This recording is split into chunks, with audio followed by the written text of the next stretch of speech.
काले और गोरे का भेद हमेशा से किया जाता रहा है। यही भेद दो सगी बहनों रिया और नुपुर के बीच भी किया जाता था। बड़ी बहन रिया गोरी और छोटी बहन नुपुर काली थी, जिस वजह से नुपुर की शादी में अड़चने आ रही थीं। रिया नए कपड़े पहनकर सज संवर रही थी। सजना है मुझे सजना के लिए, सजना है मुझे सजना के लिए, जरा उलझी लटे सवार दूं, हर अंग का रंग निखार दूं कि सजना है मुझे सजना के लिए। रिया खुशी के मारे गाना गा रही थी। तभी वहां उसकी छोटी बहन नुपुर आती है। दीदी, थोड़ा सा मेकअप का सामान मुझे भी दो ना। तू मेकअप के सामान का क्या करेगी? मैं भी सजूंगी। रिया हंसते हुए बोली। तू सच कर क्या करेगी? तू तो काली है और काली रहेगी। तेरे चेहरे पर मेकअप पता भी नहीं चलेगा। तभी कमरे में उनकी माँ रोहिणी आती है। नुपुर, तुझे कहा था ना कि अपनी काली और मनहूस शक्ल लेकर रिया के सामने मत आना। आज इसे देखने के लिए लड़के वाले आ रहे हैं। तूने मेहमानों के लिए चाय नाश्ता बनाया है कि नहीं? नहीं माँ, अभी नहीं बनाया। मुझे भी दीदी की तरह सजना है। देखो ना माँ, मैं कब से इसे समझा रही हूँ कि सजना संवरना इसके बस की बात नहीं है, लेकिन ये मान ही नहीं रही है। सजने की जिद लगाए बैठी है। नुपुर, सजना संवरना तुझे शोभा देता है क्या? तू बस मेकअप बर्बाद ही करेगी। जा जाकर मेहमानों के लिए चाय नाश्ता बना। ठीक है माँ।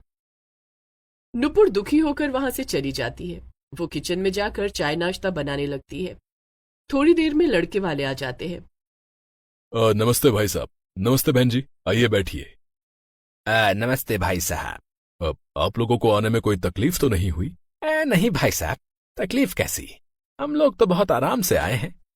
भाई साहब, लड़की को बुला दीजिए। अभी बुलाता हूँ। जगदीप कमरे में जाता है और रोहिणी से कहता है कि रिया को लेकर बाहर आए। आप चलिए, मैं अभी रिया को लेकर बाहर आती हूँ। अब तक नुपुर ने मेहमानों के लिए चाय नाश्ता बना लिया था। वो चाय नाश्ता लेकर बाहर मेहमानों को देने जा रही थी। रुक जा नुपुर, ये चाय नाश्ता रिया को दे दे। नुपुर चाय नाश्ता रिया को दे देती है। थोड़ी देर में रोहिणी रिया को लेकर बाहर आती है। रिया के हाथ में चाय नाश्ते का ट्रे है। उसने सबको चाय नाश्ता सर्व किया। वाह बहन जी, ये समोसा, गुलाब जामुन, ये सब रिया ने बनाया है क्या? हाँ बहन जी, ये सब रिया ने बनाया है। रिया गोरी और खूबसूरत है और खाना भी अच्छा बनाती है। हमें रिया बहुत पसंद है।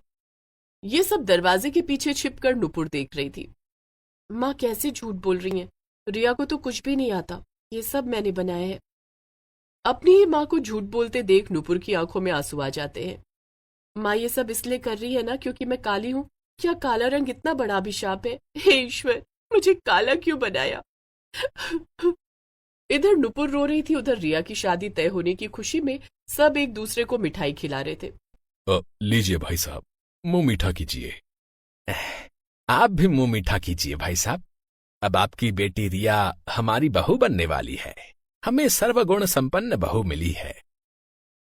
इस तरह से गोरी बहन रिया की शादी तय हो जाती है। घर में खुशियों का माहौल था। सब रिया की शादी की तैयारी में बिजी थे, लेकिन नुपुर घर के कामों में व्यस्त रहती। थोड़े दिनों के बाद रिया की शादी रोहित से हो जाती है। रोहित एक मल्टीनेशनल कंपनी में जॉब करता था। शादी के बाद रिया ससुराल आ जाती है। कुछ दिन तक सब ठीक चलता है, लेकिन जैसे ही रिया की पहली रसोई की बारी आती है, उसके हाथ पांव फूल जाते हैं। रिया बहू, आज तेरी पहली रसोई है। आज सबके लिए बढ़िया खाना बना ले। गुलाब जामुन जरूर बनाना।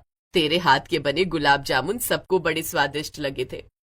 सरिता रिया को रसोई में क्या कहा रखा है सब बताकर चली जाती है। अब क्या करूं? मुझे खाना बनाना तो आता ही नहीं है। सब कुछ तो नुपुर ने बनाया था। वो अपनी माँ को फोन करती है। तो क्या हुआ? खाना बाहर से ऑर्डर कर ले, किसी को क्या पता चलेगा? माँ, आज खाना बाहर से ऑर्डर कर लूंगी, लेकिन रोज रोज ऐसा नहीं होगा ना। एक ना एक दिन तो पता चल ही जाएगा। इस बीच तू यूट्यूब देखकर खाना बनाना सीख लेना। ठीक है माँ। रिया उस दिन बाहर से खाना ऑर्डर कर लेती है, लेकिन खाने की रंगत देखकर सबको पता चल जाता है कि खाना बाहर से मंगाया गया है। ये क्या बहू, तूने खाना बाहर से मंगाया है? रिया परेशान हो जाती है। नन्ना, नहीं माँ जी। झूठ मत बोल, ये बता कि तूने खाना बाहर से क्यों मंगाया? माँ जी, मुझे खाना बनाना नहीं आता। क्या? तो उस दिन स्वादिष्ट पकवान किसने बनाए थे? वो सब मेरी बहन नुपुर ने बनाए थे। तो हमसे झूठ क्यों बोला? माँ जी, इसमें इतना नाराज होने की क्या बात है? खाना बनाने के लिए हम काम वाली रख लेंगे। रिया, मेरी सैलरी इतनी नहीं है कि मैं खाना बनाने के लिए काम वाली अफोर्ड कर सकूं। हमारे घर में साफ सफाई करने और बर्तन धोने के लिए एक काम वाली पहले से है। तुम्हारी गोरी शक्ल हमारे किसी काम की नहीं है।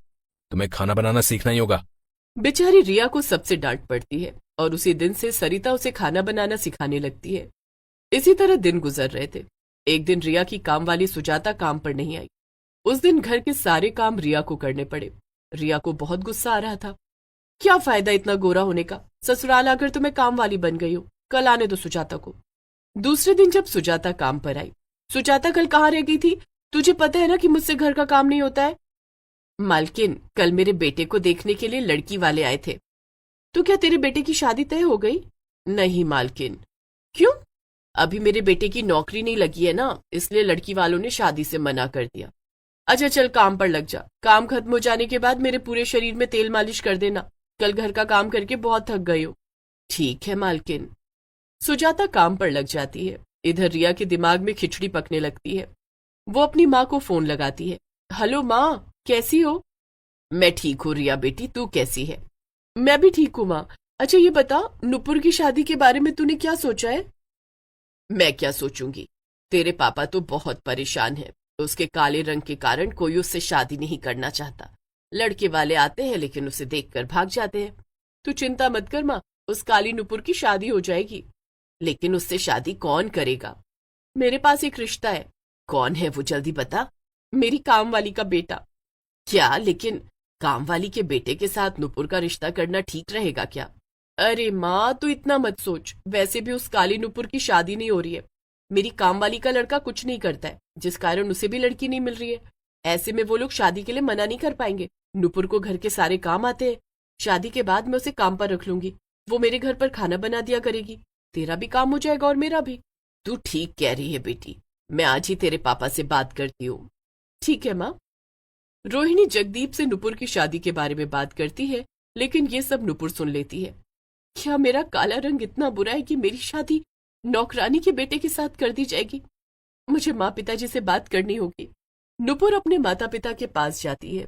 माँ पिताजी, मेरे साथ इतना बड़ा अन्याय मत करो। कौन सा अन्याय? हमने तेरे साथ ऐसा क्या कर दिया? मेरी शादी नौकरानी के बेटे के साथ मत करो। देख नुपुर, तेरी शादी हो रही है, यही बहुत बड़ी बात है। हम तेरे लिए राजकुमार कहाँ से लाएं? तेरे काले रंग की वजह से कितने ही रिश्ते बनते बनते बिगड़ गए। हम तुझे जिंदगी भर कुंवारा बिठाकर नहीं रख सकते। अपने पिता की बात सुनकर नुपुर समझ गई कि उसकी कोई नहीं सुनेगा। वो रोती हुई अपने कमरे में चली गई। इधर रिया ने सुजाता से भी बात कर ली। सुजाता, मेरे पास तेरे बेटे के लिए बहुत अच्छा रिश्ता है, बस तू मना मत करना। कौन सा रिश्ता मालकिन? मेरी छोटी बहन नुपुर का रिश्ता। लेकिन एक नौकरानी के बेटे से आप अपनी बहन की शादी क्यों कराना चाहती हैं? तू वो सब छोड़, कल मेरे मम्मी पापा तेरे घर आएंगे, तू उनके स्वागत की तैयारी कर। ठीक है मालकिन। दूसरे दिन रिया के माता पिता नुपुर का रिश्ता लेकर सुजाता के घर पहुंच जाते हैं। सुजाता इस रिश्ते के लिए हाँ कर देती है और जल्दी ही नुपुर की शादी नौकरानी के बेटे संदीप के साथ हो जाती है। शादी की छुट्टियों के बाद जब सुजाता काम पर लौटी, अरे सुजाता, तू आ गई? हाँ मालकिन। अच्छा सुन, कल से नुपुर को भी काम पर ले आना। मैं उसे खाना बनाने के लिए रख लूंगी और तेरी पगार बढ़ा दूंगी। नहीं मालकिन, मेरी बहू किसी के घर में काम नहीं करेगी। क्या? ये तो क्या कह रही है? सही कह रही हूँ, और मैं आपको ये बताने आई हूँ कि अब मैं भी काम पर नहीं आऊंगी। लेकिन क्यों? क्योंकि मेरे बेटे की सरकारी नौकरी लग गई है। आपकी बहन के पैर बहुत शुभ हैं। उसके पैर पड़ते ही मेरे बेटे की नौकरी लग गई। उसने कई महीने पहले परीक्षा दी थी। शादी के दूसरे ही दिन रिजल्ट आ गया और मेरा बेटा सरकारी अफसर बन गया है। उसे रहने के लिए बंगला, गाड़ी, नौकर चाकर सब मिले हैं। हम लोग कल से वहीं रहेंगे। सुजाता की बात सुनकर रिया के पैरों तले जमीन खिसक गई। बेचारी गोरी रिया को अब घर के सारे काम खुद ही करने पड़ रहे थे और काली बहन नुपुर महलों में राज कर रही थी।